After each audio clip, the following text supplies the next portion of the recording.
Hi guys, Dave here with a new lesson for you today. We're going to look at the solo from Something by the Beatles, played by George Harrison. This one was a request from a friend of mine in France, so Mark, this lesson is for you. The song is in the key of C, so most of the solo borrows from the C major scale and the C major pentatonic, but there are kind of few little chromatic notes in there as well. Okay, let's get started. Bar 1. What we have there is a hammer on from 7 to 9 on the G string, then 8 on the B, back to the 9 on the G, and add some vibrato to that. Okay, bar 2. Kind of starts with that hammer on again, so from 7 to 9 on the G, and then we're going to do 2 bends from 8 to 10. You bend the first one up, cut it off at the top, then rebend and then release it like that, so like so. Then end on the 9 on the G again. And again, vibrato. Okay, bar number 3.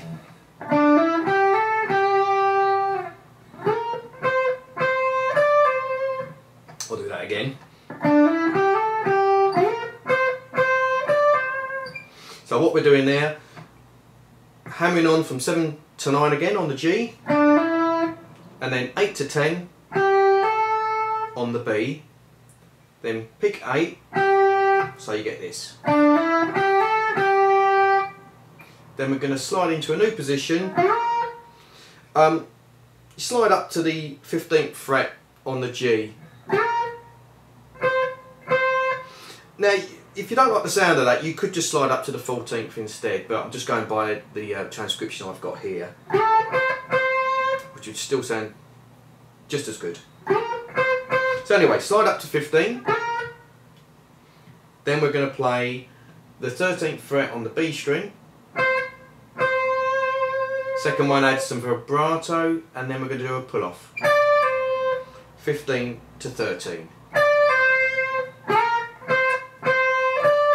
like so. Okay, next bar.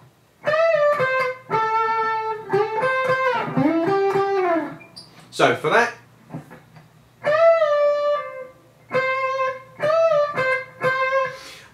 we're bending on the 15th fret on the B, up to the 17th, let it down, then play 13, like that, and then 14th fret on the G, add some vibrato. Then we get this little run. So we're going to slide into the 14th fret of the G, play the 13th fret on the B twice, and then do a little backslide like that. Then we're going to slide into 14 on the D, then 2 on 12th fret on the G, we're going to play that twice, and again slide backwards on the second one of those, so get like that. Okay, next bar.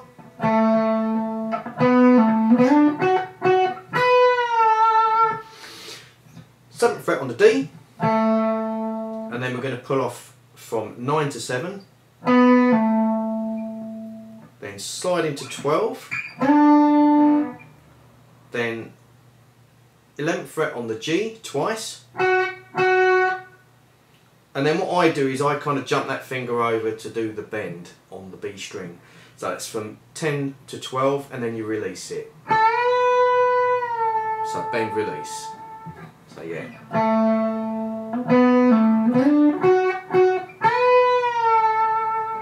Like that. Okay, next bar.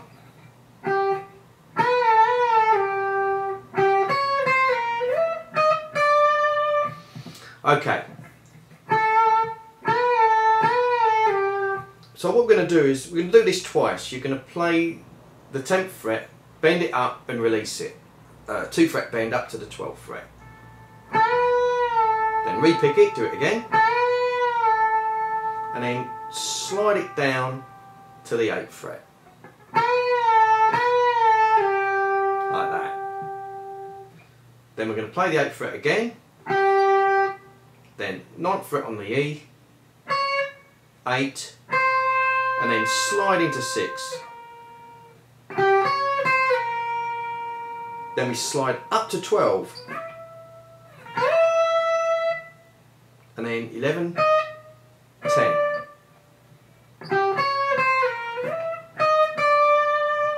Like that.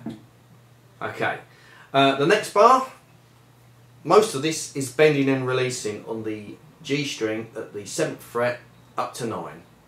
First time you bend and release 3 times. And then pull off onto 5. Like that. And then the second time you bend and release 4 times. And then pull off onto 5. Then the next bar, we're going to bend and release twice. It's slightly slower than the previous ones. The first lot, you're actually playing 64th notes. Sorry, no, it's not 64th, 32nd. But it's such a slow tempo. It's that's how they've been notated. So this one, it's going to be a 16th note triplet. So bend and release twice and then pull off onto 5. Then slide up to 9. Then 8.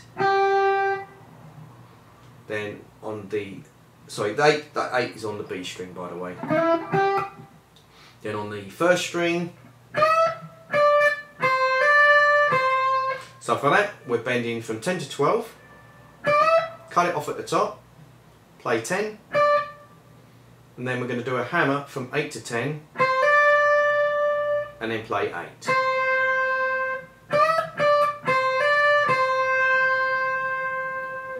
Then final bar, 10th fret on the B,